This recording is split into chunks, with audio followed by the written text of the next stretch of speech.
जहां काम होगा, जहां कामना होगी, वह अभिमान भी होगा। बड़ी विचित्र चीज है ये अभिमान। न जाने किस किस तरीके से हमारे जीवन में प्रविष्ट करता है और प्रविष्ट रहता है, छोड़ता नहीं इतनी आसानी से। मांगने की तो ये चीज है परमात्मा से, परमात्मा बल दे, परमात्मा कृपा कर, ये मेरा कट्टर शत्रु अभिमान है, इसका हनन कर। ये कामना नहीं है, ये कामना नहीं है। परमात्मा से भक्ति मांगना, परमात्मा से परमात्मा को मांगना, परमात्मा से अपने दुर्गुण दोषों को दूर करवाने की याचना करना, ये कामना नहीं है। देखो कितनी छूट है। मांग तो ये भी है, लेकिन परमात्मा इसे कामना नहीं मानता। शाबाश, तो अपने दुर्गुण दोष दूर करना चाहता है, तो एक नेक इंसान बनना चाहता है, तो मेरी तरह बनना चाहता है। परमात्मा कहते हैं तू मेरी तरह बनना चाहता है तो मैं तुम्हें बना के रहूंगा। वे बना देता है। दुर्गुण दोष जितने भी हैं, कमजोरियां जितनी भी हैं, सब दूर करके रख देता है एक एक करके। भौतिक मांग बीच में ना आए, सिर्फ ये मांग रहे तो वह आपका है, आपके लिए सब कुछ करने को तैयार है। ध्यान देना, कहीं ये ना सोचना कि मेरी भौतिक मांगों का कौन करेगा, मैं इसी काम में लग गया तो रोटी रोजी का कौन करेगा। वह बैठा है ना करने वाला, वैसे भी वही करता है। साधक जनों, ये तो हमारी भ्रांति है कि हम करने वाले हैं। वही करने वाला है, वही सब कुछ करता है। कभी इन बातों को परख के देखो।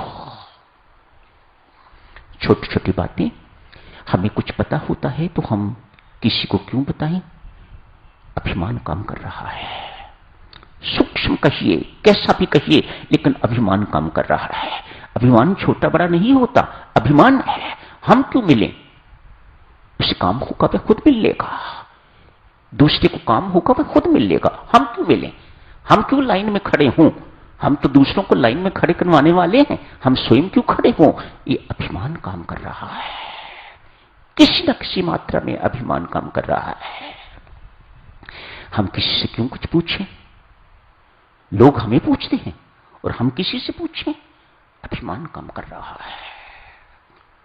ये सब अभिमान के चिन्ह है। एक साधक इन छोटे छोटे अभिमान को ऐसा समझने वाला, ये छोटा है, ये किसी कोई दुख देने वाला नहीं है, कोई बाधा डालने वाला नहीं है, ये सोच ठीक नहीं है। साधक चलो, ये आपको आपकी साधना में आगे नहीं बढ़ने देगा, वहीं के वहीं टिके रहोगे। अतएव साधक चलो, कभी गृहस्थ हो, विरक्त हो, कैसे भी हो आप, कभी अभिमानी शब्द नहीं बोलने। आओ थोड़ी सी बात वचन के साधनों पर करते हैं। अभिमानी शब्द नहीं बोलने। मैं करने वाला हूं, मैंने ऐसा कर दिया, मैं कुछ हूं, ये सब अभिमानी शब्द हैं।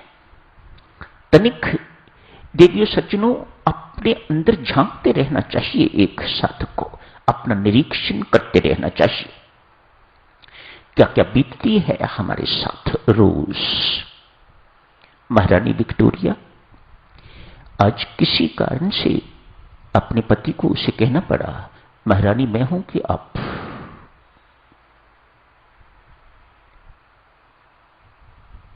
पति के स्वाभिमान को, आत्मसम्मान को बहुत ठेस लगी। शाम का समय था, अपने शयन कक्ष में कुछ खाया नहीं उस दिन, भूख मारी गई। पत्नी ने मुझे अपमानित किया है, इसे महारानी होने का अभिमान है। इसने ये नहीं जानना कि वह पत्नी है। इस वक्त पत्नी का भूल के तो जो है, जो अभिमान का कारण है, वह कारण अपने सामने रख के तो एक पति को अपमानित किया है। भूख उड़ गई, खाए नहीं खाना, अपने शयन कक्ष में जाके लेट गए, अंदर से कुंडी बंद कर ली। रात्रि का समय, महारानी का आने का समय आई है।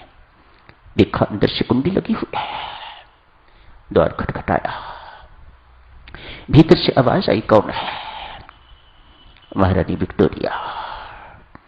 द्वार खुला नहीं, वैसे का वैसा ही बंद रहा। अब द्वार खोल को नहीं रहे। महारानी बाहर से बोलती है, अंदर से कोई आवाज नहीं। द्वार फिर खटखटाया। पुनः यही प्रश्न पूछा, कौन है?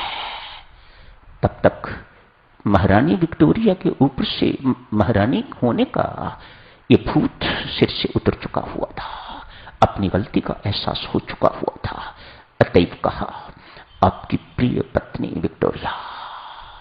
द्वार खोला। उधर से अंदर वह भी शांत हो चुके हुए थे, ये भी शांत। आलिंगन किया, चुंबन किया और प्रेमपूर्वक जीवन यापन शुरू किया। इसके अभिमानी शब्द तो इतने ही मार कर चुके थोड़े घंटों के लिए। अभिमानी शब्द मेरी माताओं, कड़वे शब्द, अभिमानी शब्द इस प्रकार से बींध देते हैं कि जिंदगी भर भूलते नहीं है।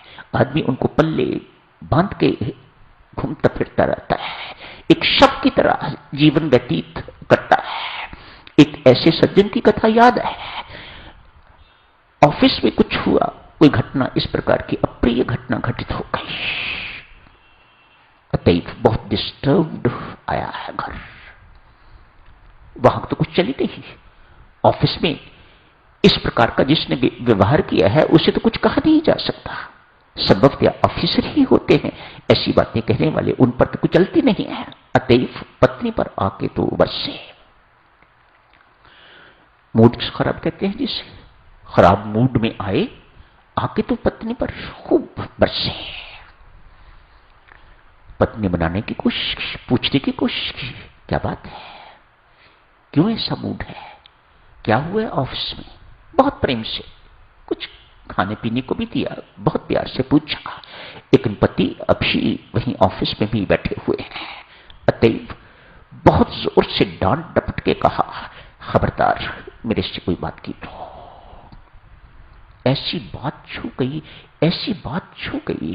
कहते हैं जिंदगी भर वह पत्नी मौन रही, उसके बाद कभी अपने पति के साथ बात नहीं की। ये अभिमानी शब्द, ये कटु शब्द किस प्रकार का घाव दे जाते हैं, जिनको लगता है वही जानते हैं। तो साधक जनों, यही समाप्त करने की इजाजत दीजिएगा। कल जारी रखेंगे इस चर्चा को और आगे। बहुत महत्वपूर्ण है वाणी, बहुत महत्वपूर्ण है वचन। स्वामी जी महाराज ने वचन के साधनों पर पूरा एक प्रसंग लिया है, छोड़ेंगे नहीं इसे। इंद्रिय संयम आएगा, उसमें भी वाणी की बात करेंगे। नाना उक्तियां आएंगी, उसमें भी वाणी की बात करेंगे। वाणी अर्थात जीवा। इसका एक आयाम, एक डिपार्टमेंट स्वामी जी महाराज ले रहे हैं। अभी दूसरे डिपार्टमेंट की तो कोई चर्चा ही नहीं है। एक इंद्रिय, इसके पास दो कर्तव्य हैं, एक तो स्वाद लेती है और दूसरी बोलती है। संत महात्मा फरमाते हैं देवियों सच, एक साधक के लिए यदि वह सर्वेंद्रिय संयम का जीवन व्यतीत करना चाहता है, सबसे पहले अपनी रसना पर, अपनी जिह्वा पर नियंत्रण करे, स्वाद को भी मारे और जो कुछ ये कहती है उस पर भी पूरा अनुशासन रखे। शेष इंद्रियां अपने आप ही संयमित हो जाएंगी।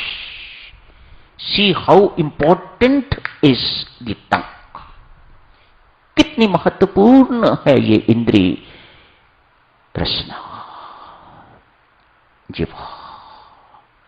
बहुत सोच समझ के एक साधक को इसका प्रयोग करना चाहिए, स्वाद लेने में भी और जो कुछ ये कहती है दोनों पर बहुत संयम होना चाहिए साधकजनों। इसके बाद की यात्रा आसान हो जाती है। तो यही समाप्त करने की इजाजत दें। धन्यवाद।